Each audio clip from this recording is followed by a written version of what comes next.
मिनहसुल बरादरी आइल के दोनों तरफ सारे ऑनरेबल मेंबर्स बैठे हुए हैं। एक रवायत मैंने 35-36 साल में देखी है कि हम एक दूसरे को क्रिटिसाइज करते वक्त अपना माजी भूल जाते हैं। ये दोनों साइड्स पे जब ये बात जो है अप्लाई करती है और ऐसे ऐसे इल्ज़ामात एक दूसरे पे लगाते हैं जो हम पे खुद भी सादिक आते हैं। ये एक बहुत बड़ा अलमिया है कि इस ऑगस्ट हाउस में जहां पाकिस्तान सारे की for many many decades leadership बैठती है, इलेक्टेड रिप्रेजेंटेटिव्स बैठते हैं, वहां पे जब मैं खड़ा होकर कोई ऐसा इल्ज़ाम अपने पीटीआई के भाइयों पे लगाऊं जिसका मैं खुद भी मुर्तकब हो चुका हूं, तो क्या पैगाम जाएगा आम आदमी को, the man in the street, कि हम कितने ऑनेस्ट हैं। इसलिए डिबेट में के लेवल पे एक दूसरे पे इल्जाम जरूर लगाएं। ये एक कन्फेशन है, एक पॉलिटिकल वर्कर की कन्फेशन है, और मैं ये कन्फेशन इसलिए कर रहा हूं कि कम से कम थोड़ा बोझ जो है मेरे ज़मीर का जो है वो हल्का हो जाए। लेकिन जब आप बबांगे दोहल जो है सीने पे हाथ मार के को हमें ताना देते हैं, तो क्या भूल जाते हैं कि आपके घर की छत के नीचे पार्लियामेंटेरियंस, ऑनरेबल पार्लियामेंटेरियंस, वहां बैठ के एंटी मनी लॉन्ड्रिंग बिल, इसके अलावा और 3-4 मुझे लेजिस्लेशंस याद हैं, नैब लॉ, इन तमाम वहां पे डिस्कस हुए। बहरहाल ये एक अलमिया है और ये मैं इस हाउस के तमाम मेंबरान को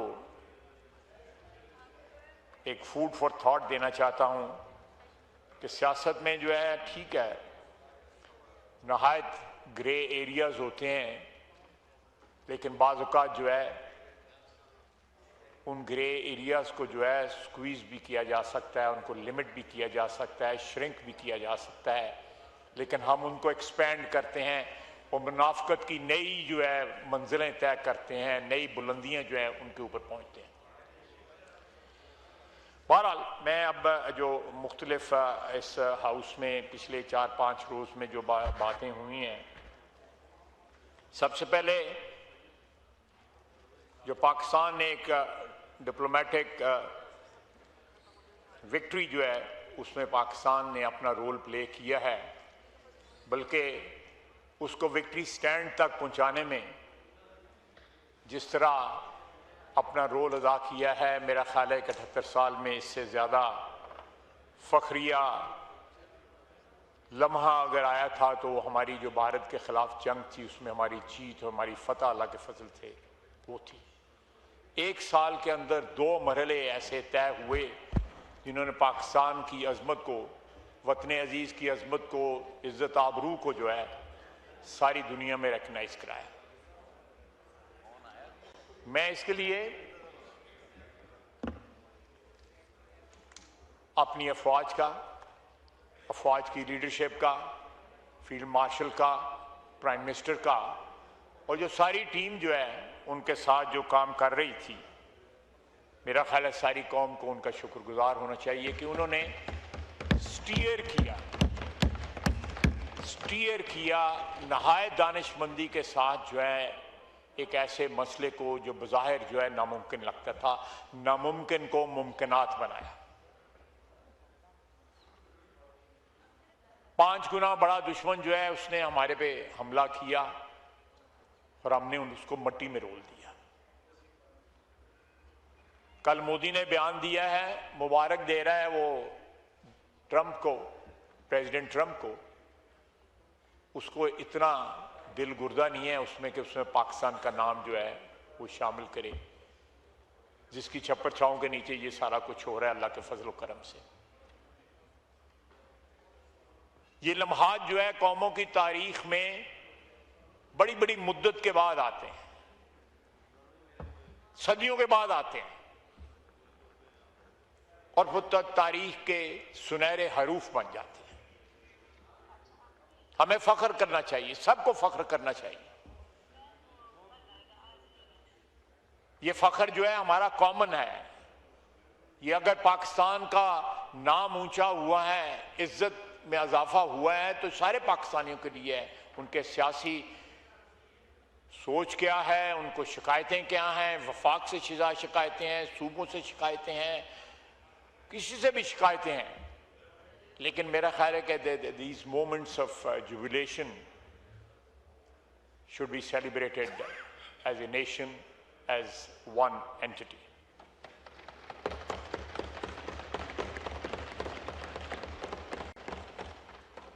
जनाब वाला, उसके बाद मेरे बहुत से कोलीग्स ने बलूचिस्तान की जो है very rightly, very justifiably situation discuss की है।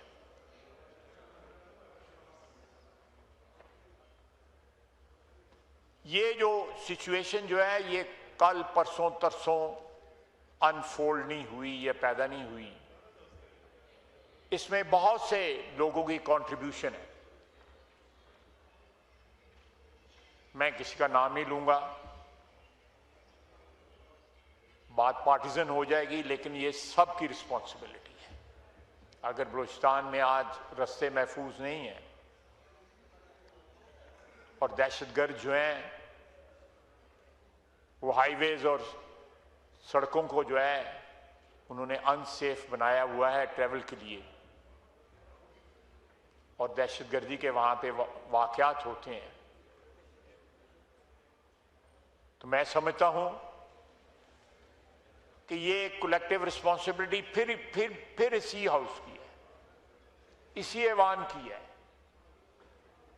मैं अपने उस तरफ फाइल के उस तरफ के भाइयों को एक्यूज करूं कि आपके दौर में क्या हुआ था, या वो हमें एक्यूज करें, लेकिन it goes back to 50s, जब पहाड़ों से लोगों को नीचे बुलाया गया और उनके साथ जो भी एग्रीमेंट हुआ था उसको रिनेग किया गया, उस एग्रीमेंट को, और वहां से ये सारा सिलसिला शुरू हुआ, जिसमें कभी अमन हुआ, कभी बदअमनी हुई। लेकिन अगर कोई इसका सॉल्यूशन ढूंढना है तो वो कलेक्टिवली ढूंढना पड़ेगा। ये नहीं कि हम अपना दामन जो है आग से बचाते रहें, चाहे किसी और का दामन जो है उस आग से जल जाए।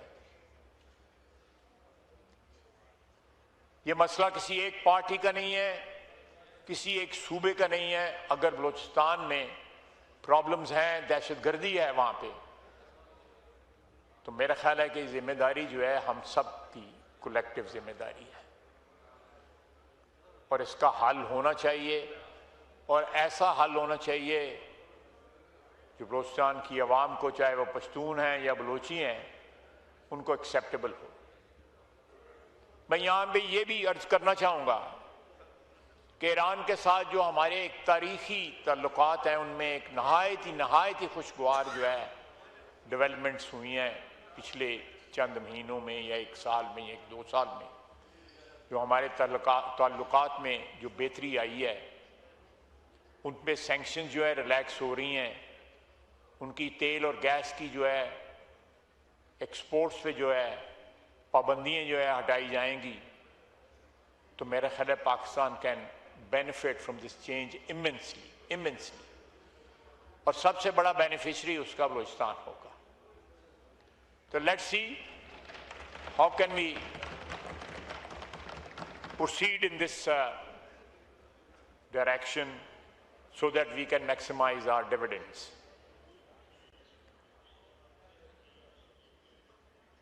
जनाब वाला, अफगानिस्तान का मसला बहुत से लोगों ने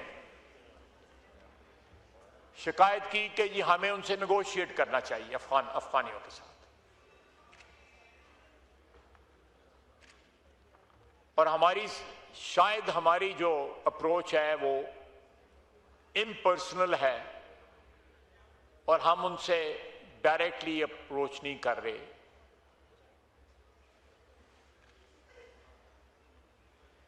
इस पर बड़ी डिटेल बात मेरे भाई हैं तो छोटे भाई, लेकिन मैं उनको बुजुर्ग ही समझता हूं, मौलाना फजल रहमान साहब ने भी जिक्र किया, वो वहां पे गए भी थे। और ये अफगानिस्तान का मसला जो है डायरेक्टली पाकिस्तान में दहशतगर्दी, चाहे वो बलूचिस्तान में हो रही है या केपी में हो रही है, दोनों का मसला जो है वो अफगानिस्तान से मंबा जो है, ओरिजिन जो है उस दहशतगर्दी का, वो अफगानिस्तान में।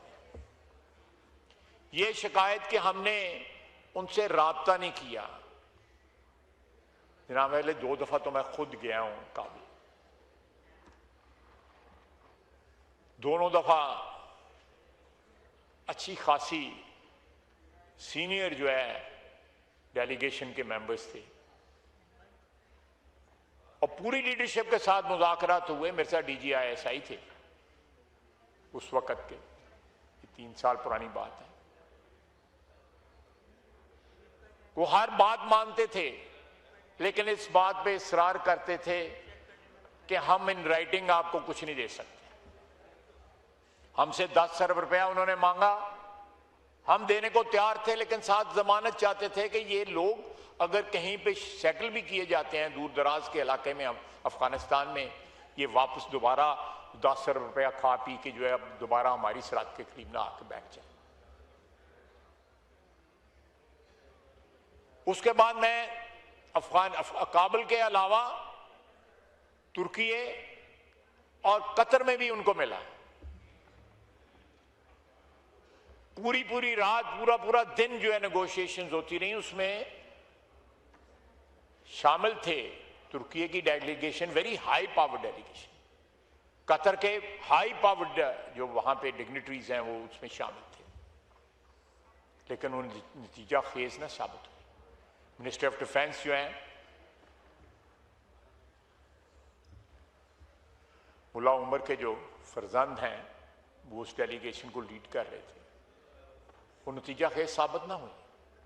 वो हम हर चीज जो है उनकी तसल्ली के मुताबिक करने को तैयार हैं, लेकिन उसके इव्ज में हम एक गारंटी चाहते हैं, जमानत चाहते हैं कि हम जो करेंगे उसके बाद जो है ये उनकी सरजमीन जो है हमारे खिलाफ इस्तेमाल नहीं होगी। हमें सिर्फ ये चाहिए। जनाब चेयरमैन, हमने 40-50 साल उनकी मेहमानदारी की है। हमारी सरजमीन दुनिया में तमाम जगह अमन हो चुका है। अब तो अल्लाह के फजल से, हमारी कोशिशों से, हमारे भाइयों की कोशिशों से गल्फ में भी अमन हो रहा है, लेकिन हमारी सरजमीन में आज भी अमन नहीं है। 4317 हमारे जवान शहीद हुए हैं इस दहशतगर्दी की जंग में 2022 से लेके आज तक। 4000 जिसमें हमारे फौजी भी हैं, LEAs भी हैं और सिविलियंस भी हैं। बहुत बड़ी कुर्बानी है। और ये कुर्बानी ये किन के हाथों शहीद हो रहे हैं? वो लोग जो 45 साल हमारे मेहमान रहे। जनाब चेयरमैन, उन्होंने नमक खाया मेरी मिट्टी का और आपकी मिट्टी का और हम सबकी मिट्टी का।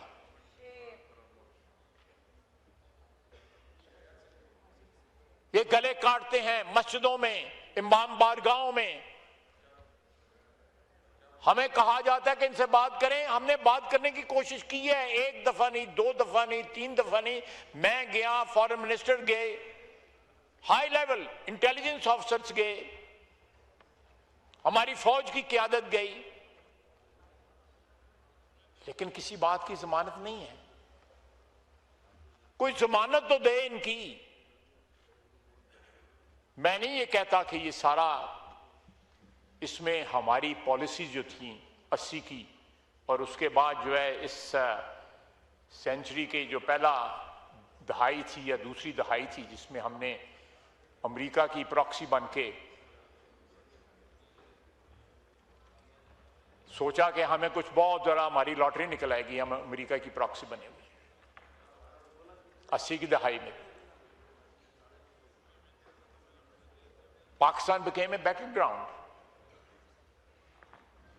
And who won that war? जो लोग यहां पे आए थे, हमें इस्तेमाल किया गया, उसके बाद वो सारे खैर खैरियत से अपने घरों के चले गए। मलबा यहां छोड़ गए, असला यहां छोड़ गए, उसके तमाम तर जो मनफी असरात थे वो उसका पता नहीं कब तक हम उसको भुगतते रहेंगे। तो इसलिए गुफ्तो शनीद जो है, अगर कोई भी जो मेरे साथी जिन्होंने यहां पे निशानदेही की है, अगर वो भी जमानत ले लें, वो भी जिरगा बना के वहां पे चले जाएं, हम तैयार हैं, लेकिन बगैर नतीजे के ना आए फिर, या अगर नतीजा लेके आए तो उसकी जमानत भी लेके आए, क्योंकि हम तो सारा कुछ कर चुके हैं और नाकाम हुए हैं उनसे जमानत लेने की, या उनसे कोई वादा लेने की, या उनसे कोई श्योरिटी लेने की। ये पॉइंट स्कोरिंग के लिए ये मसला ना इस्तेमाल करें। ये 2 नस्लें ऑलरेडी इसके नतायज भुगत रही हैं, और खुदा न खास्ता इम्कानात मौजूद हैं कि आइंदा आने वाली नस्लें भी इसके नतायज भुगतेंगी। जो हमने 70 में फैसले किए, 80 में फैसले किए, जनरल मुशर्रफ के वक्त फैसले किए, ये उसका डिविडेंड है। ये 4317 पिछले 3.5 साल में जो शहीद हुए हैं, मैं किसके हाथ पे अपना लहू तलाश करूं? तमाम शहर ने पहन रखे हैं दस्ताने, ये किसके हाथ पे अपना लहू तलाश करें? ये लोग जो हैं, मैंने परसों 21 जनाजे भुगताए हैं, 21 जनाजे। प्राइम मिनिस्टर, फील्ड मार्शल, सारी सिविलियन और मिलिट्री क़यादत वहां पे मौजूद थी, जिसमें 2 मसीही थे। छोटे छोटे बच्चे जो हैं यतीम हो रहे हैं, 4-4 दिन की शादी होती है और उनको रिकॉल कर लिया जाता है कि जी आओ जी, अफगानिस्तान के बॉर्डर के ऊपर आके आपकी पोस्टिंग है। हमारे पास ये तमाम हमारे MNA इस बात की गवाही देंगे, हमारे पास रोजाना बंदे आते हैं और साड़ी ट्रांसफर करा दो जी, हमने बलोचिस्तान नहीं जाना। वो पंजाब में जो है कोई ले जाने को तैयार नहीं होता कि मुल्तान नहीं जाना। मेरे सियालकोट के लोग हैं, उनका ख्याल कह रहे हैं कि अपने घर में ही बैठ के वो ड्यूटी कर लें। ये जो सियाचिन पे खड़े हैं, या ये जो अफगान सरहद पे खड़े हैं, बलोचिस्तान में भी और KP में भी,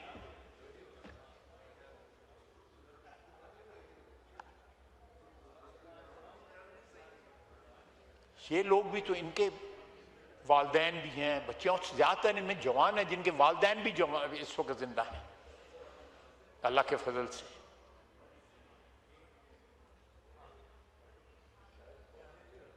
ये कुर्बानियां जो हैं ये जरूर रंग लाएंगी, रायगा नहीं जाएंगी।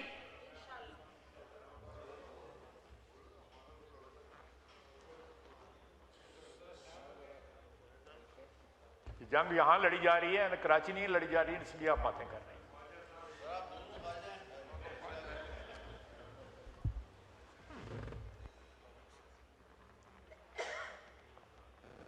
जनाब चेयरमैन, ये इनसेंसिटिविटी जो है,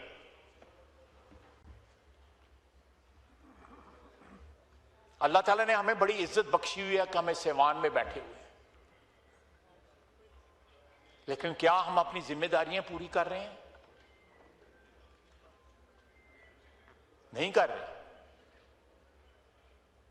हम शिकायत करते हैं कि पावर सेंटर्स कहीं और शिफ्ट हो गए हैं। क्यों शिफ्ट हुए हैं? हमारी वजह से शिफ्ट हुए हैं। को कब्जा तो नहीं किया किसने आके? एस्टैब्लिशमेंट का ताना दिया जाता है, मुझे एक पार्टी बता दें इस ऐवान में, एक पार्टी जो इस गुनाह में शामिल नहीं रही। और उसके बाद जो है हम क्रिटिसाइज इस तरह करते हैं कि असी नहाते धोते रह गए हैं। बिल्कुल बिल्कुल सही कह रहे हैं, बिल्कुल।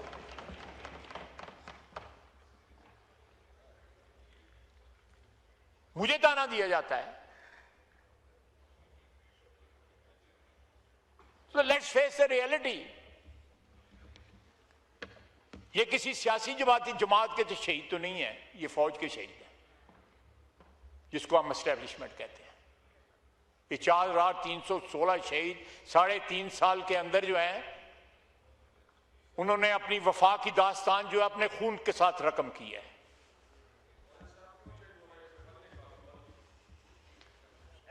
मैं कोशिश कर रहा हूं कि मैं कोई इख्तलाफी बात ना करूं, बात ऐसी करूं जिसके ऊपर हम सब एग्री कर सकें।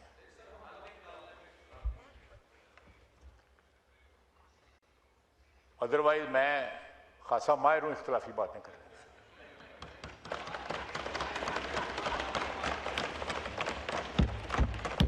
मेरे नाल वध कोई भी रफड़ नहीं पा सकता है।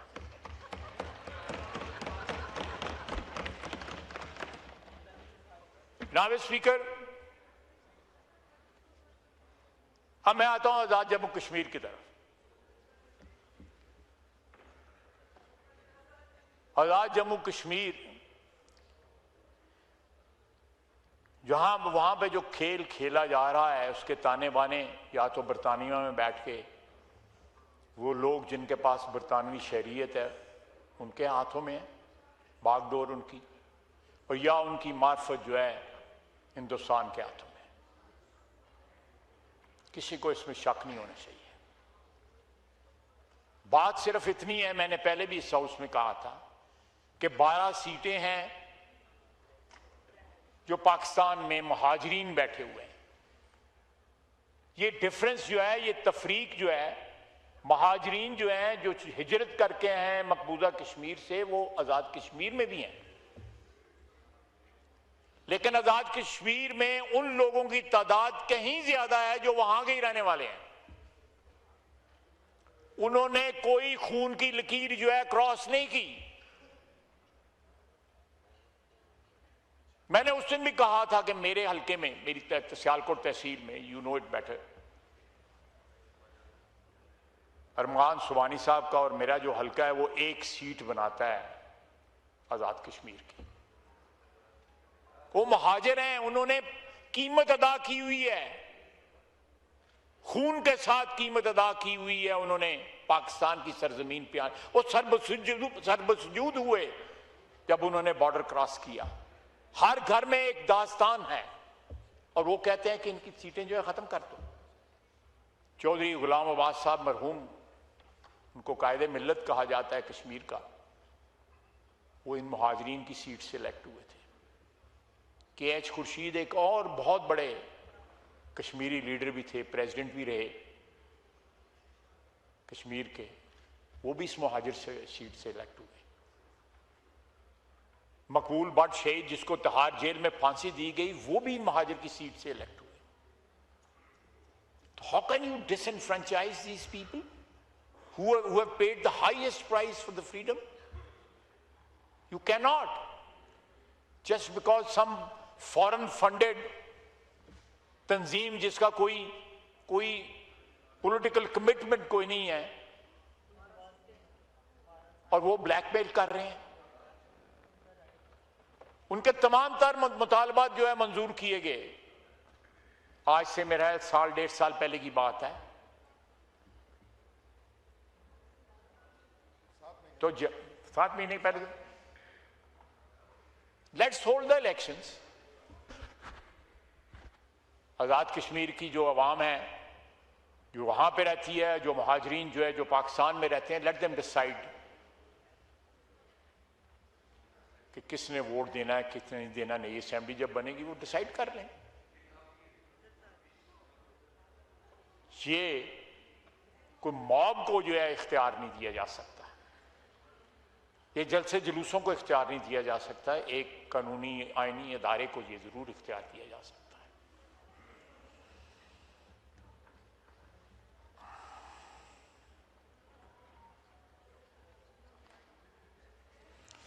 एक मेरे भाई ने यहां पे कहा कि इसी बेसिस के ऊपर जो पश्तून जो हैं उनको भी वोट का हक दिया जाए, जो कराची में रहते हैं या सिंध में रहते हैं या बलूचिस्तान में रहते हैं।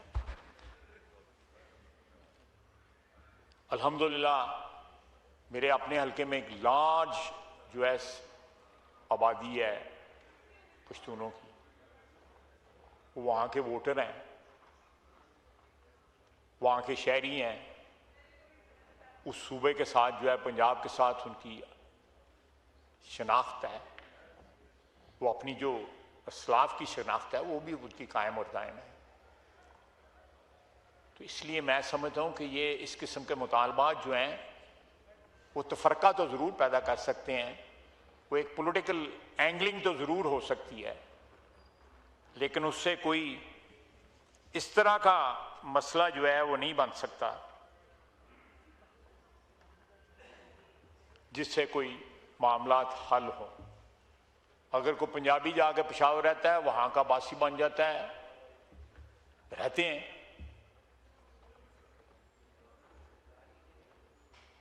इस फेडरेशन ने बहुत से नाजुक जो है लम्हात गुजारे हैं तारीख के अंदर।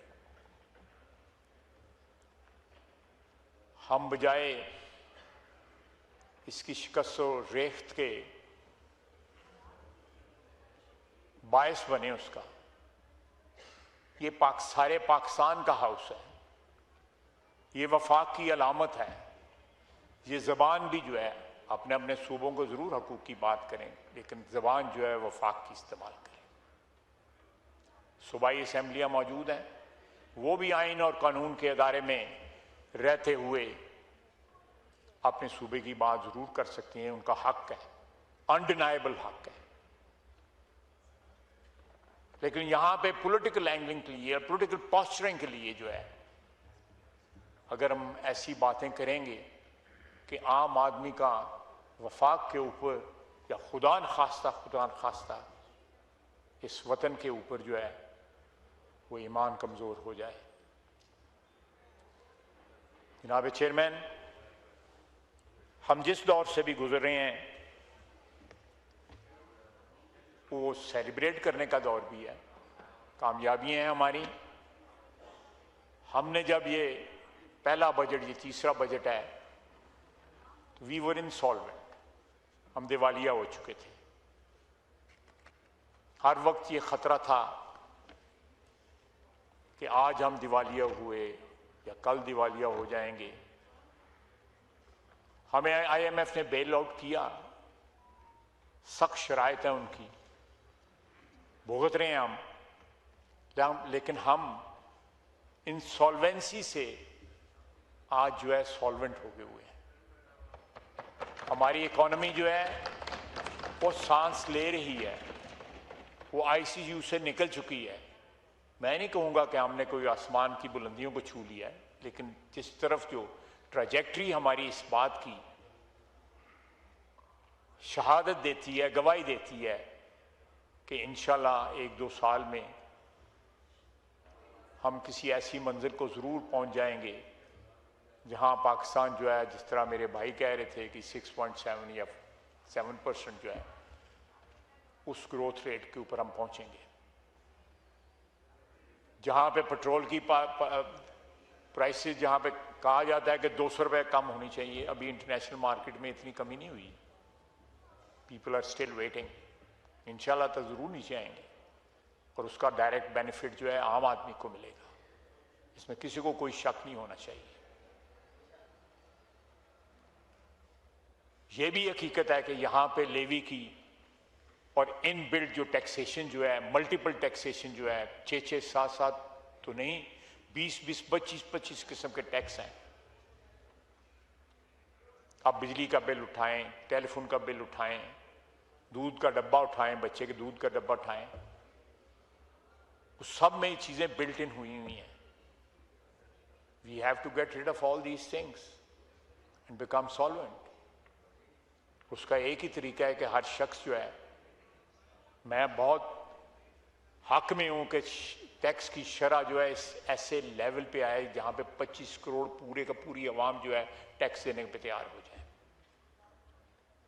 बजाय उसको इस ऐसी सतह पर रखा जाए कि वो प्रोहिबिटिव बन जाए। लोग जो है टैक्स चोरी के तरीके निकालें। हम क्यों लोगों को मजबूर करें कि टैक्स चोरी के तरीके निकालो? हम टैक्स को एक ऐसे लेवल पे ले गए हैं जहां पे एक इंक्लूसिव जो है फिजा जो है क्रिएट हो, जहां पे लोग टैक्स दें और टैक्स फख्र के साथ दें कि I am contributing towards the national economy. मैं अपना फ़र्ज़ अदा कर रहा हूँ। जो कौम का या मुल्क का मुझ पे हक़ है, मैं वो हक़ अदा कर रहा हूँ। वमा अलैना इल्लल बलाग।